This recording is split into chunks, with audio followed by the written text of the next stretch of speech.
Yesteryear, the story of Natalie Heller Mills. By Caro Burke. Yesteryear was published on April 7, 2026, and is a 400-page novel in its standard hardcover edition. Summary begins.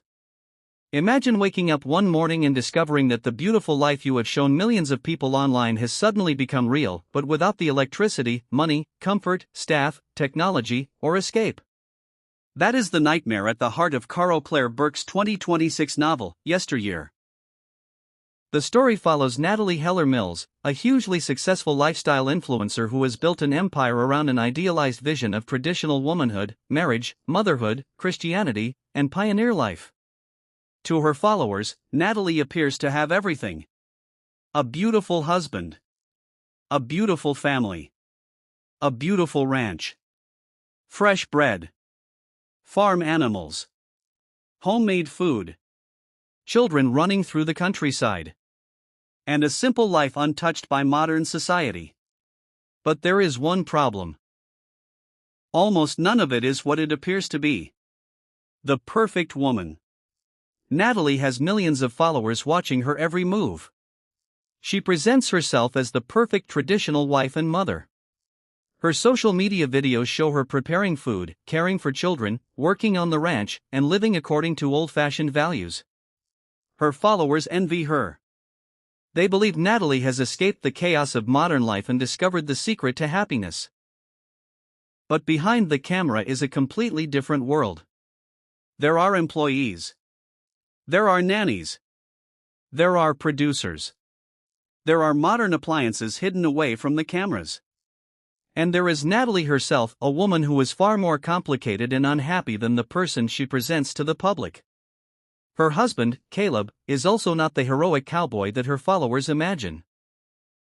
He is wealthy by family connection, politically connected, and increasingly absorbed in conspiracy theories and his own ambitions. Natalie's entire existence has become a performance. And Natalie is extremely good at performing. But then the performance begins to collapse. The first cracks. Natalie's young producer, Shannon, suddenly announces that she is leaving. Natalie already knows something is wrong. She knows Shannon has been having an affair with Caleb. At the same time, Caleb reveals that his powerful father wants him to enter politics. The family is connected to a political dynasty, and Caleb is being encouraged to follow his father's path. Natalie appears calm. She smiles. She behaves like the perfect wife. But inside, she is calculating. She has spent years controlling the image of her family, and she understands that one wrong revelation could destroy everything. Then another problem appears. Natalie's daughter Clementine is becoming old enough to question the world around her. The children are beginning to see cracks in the family story. Natalie's perfect image is becoming increasingly difficult to maintain. And then something happens that changes everything. Natalie wakes up in 1855. One morning, Natalie wakes up freezing. Something is wrong. The comfortable bedroom she knows has disappeared. Her modern surroundings are gone. Her phone is missing. The house looks primitive. There is no electricity. There are no modern conveniences. And the world outside looks like it belongs to another century. Natalie is terrified. She eventually realizes that she appears to be living in 1855. Even more disturbing, there is a family around her that resembles her own family, but something is terribly different. The people around Natalie behave as though this primitive world is completely normal. Natalie refuses to accept it. She believes someone has kidnapped her. Maybe it is a reality show. Maybe it is an elaborate experiment. Maybe someone is trying to punish her. Or perhaps she has somehow traveled through time. She desperately searches for an explanation. But every answer only creates another question. The woman who once sold millions of people a romantic image of pioneer life is suddenly forced to experience pioneer life without filters. There is no camera. No producer. No nanny. No convenient grocery store. No modern medicine. No comfortable bathroom. No internet. And no easy way home. The life she pretended to love. As Natalie struggles to survive, the novel begins moving between two periods of her life. We learn about the woman she was before she became the face of Yesteryear. Natalie grew up in a strict Christian household. Her father eventually abandoned the family, leaving Natalie, her mother, and her sister Abigail behind. Later, Natalie attends Harvard. She feels uncomfortable with much of the culture around her and eventually becomes involved with a Christian student group. That is where she meets Caleb Mills. Caleb comes from an extremely powerful family. His father is a senator, and the Mills family has political influence and wealth. Natalie quickly becomes attracted to the idea of belonging to this family. Her relationship with Caleb develops rapidly. They marry. They have children. But marriage does not turn out to be the perfect experience Natalie imagined. After the birth of their first daughter, Clementine, Natalie experiences severe emotional difficulties. Caleb, meanwhile, has little direction. Natalie realizes that if she wants the life she imagines, she will have to create it herself. The creation of Yesteryear. Natalie eventually decides to create a new identity. She wants Caleb to become the kind of husband she believes he should be. She secretly purchases an Idaho ranch. The property becomes known as Yesteryear. The idea is simple, or so Natalie believes. They will abandon modern life. They will live like pioneers. They will raise their children traditionally. They will grow food. They will care for animals. They will reject the modern world. But the reality is much harder. Animals die. The ranch becomes expensive. Pregnancy becomes difficult. Family tensions grow. And Natalie discovers that the supposedly simple life requires enormous amounts of work. Instead of abandoning the dream, however, Natalie does something else. She turns the dream into content. The birth of the influencer. Natalie begins documenting her life. She photographs bread. She films family dinners. She shows the children playing. She presents the ranch as a peaceful escape from modern society. Her followers love it. Soon, Yesteryear becomes a brand. Natalie becomes wealthy and famous. Her carefully constructed image attracts millions of followers. But the irony is enormous. The woman selling simplicity is using sophisticated technology and a team of professionals to create the illusion. The woman preaching traditional motherhood has nannies helping raise her children. The woman promoting self-sufficiency depends on modern systems. The woman presenting herself as submissive and devoted is actually controlling almost every aspect of the family image. Yesteryear has become a business built on pretending. When the fantasy becomes real. Now return to Natalie in 1855. The nightmare continues. She is surrounded by people who expect her to behave as a traditional pioneer wife. She is expected to cook, clean, raise children, maintain the household, endure discomfort, and obey. But Natalie discovers that the life she once presented as beautiful is actually exhausting and frightening. The work never stops. There is no comfortable escape. The romantic photographs she once posted online never showed the pain, boredom, danger, or physical hardship. For the first time, Natalie is forced to confront the difference between an aesthetic and a real life. Mary.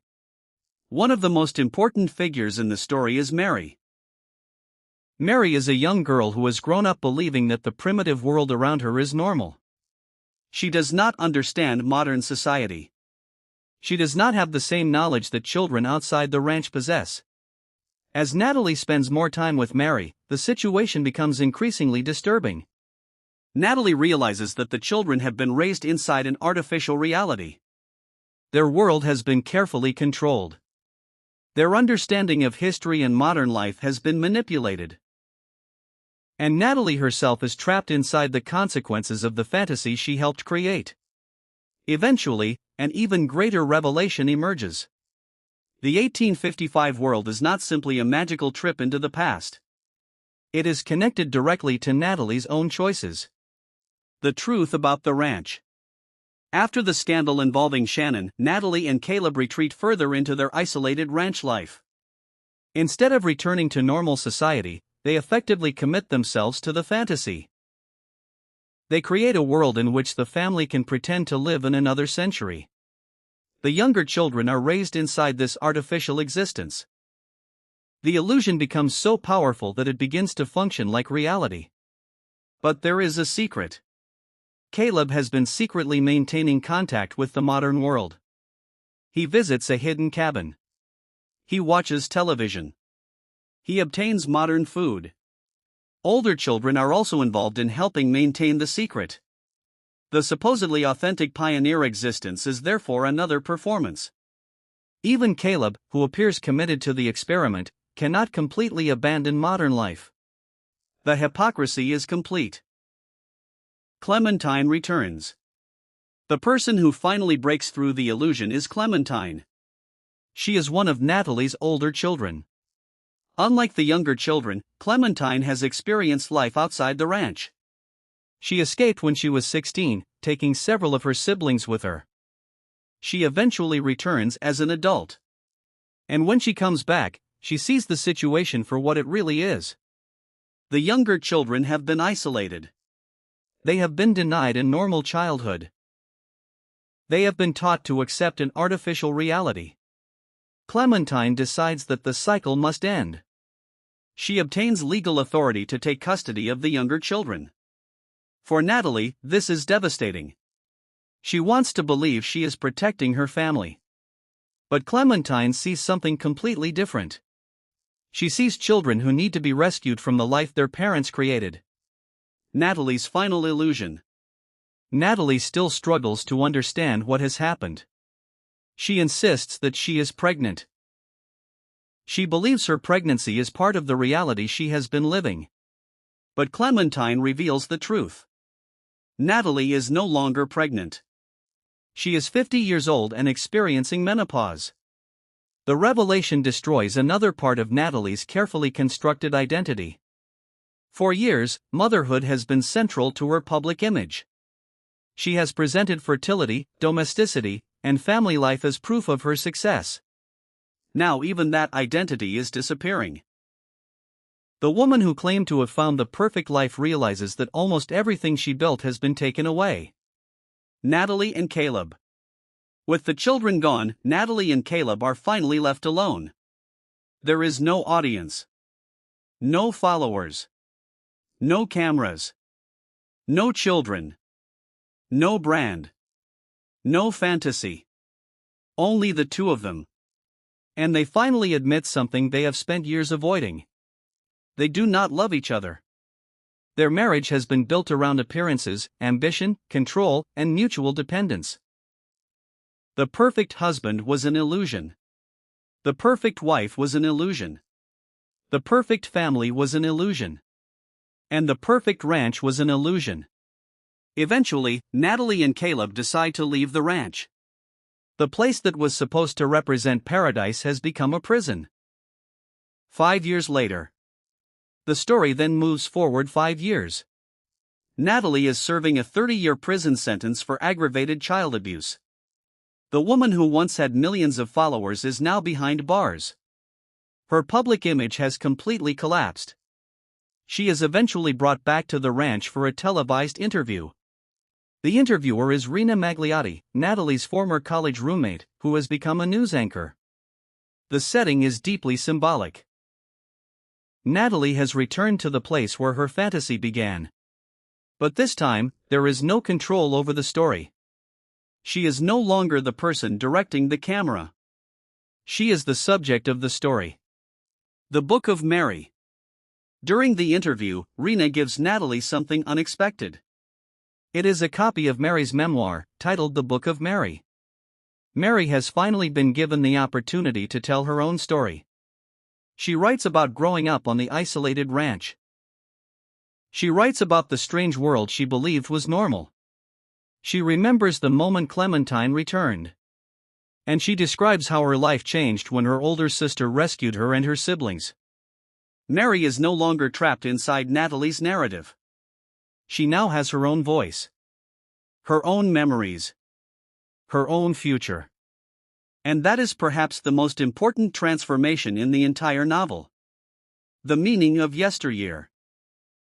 At first glance, Yesteryear looks like a strange story about an influencer who mysteriously wakes up in the 19th century. But beneath the mystery is something much deeper. The novel asks a simple question. What happens when a fantasy becomes more important than reality? Natalie spends her life constructing an image. She wants people to believe that her marriage is perfect, that her motherhood is perfect, that her family is perfect, that the past was better than the present. But the more she performs this fantasy, the more trapped she becomes inside it. The ranch becomes a symbol of nostalgia. It represents a longing for a supposedly simpler past. But the novel reminds us that the past was not simply beautiful. It was also difficult, unequal, dangerous, and unforgiving. Natalie wanted the appearance of the past without accepting its reality. And eventually, she gets exactly what she wanted. Only to discover that she hates it. The final message. By the end of Yesteryear, Natalie has lost almost everything she once considered important. Her fame is gone. Her family has separated from her. Her marriage has collapsed. Her ranch is no longer a symbol of success. And she is imprisoned. But Mary has something Natalie never truly possessed. A voice of her own. Mary can finally tell her story without pretending. That is the final irony. Natalie spent years controlling the story of her family.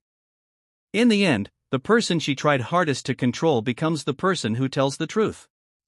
And perhaps that is what Yesteryear ultimately means. A beautiful picture is not necessarily a beautiful life. A traditional image is not necessarily a traditional reality. And nostalgia can become dangerous when we remember only the parts of history that make us comfortable. Natalie wanted to convince the world that she had discovered the perfect life. Instead, she discovered that perfection was only a picture. And once the picture disappeared, she was forced to face the life underneath it. That is the story of Yesteryear. A dark, unsettling, and satirical tale about social media, motherhood, marriage, nostalgia, control, and the dangerous distance between the life we show the world and the life we actually live.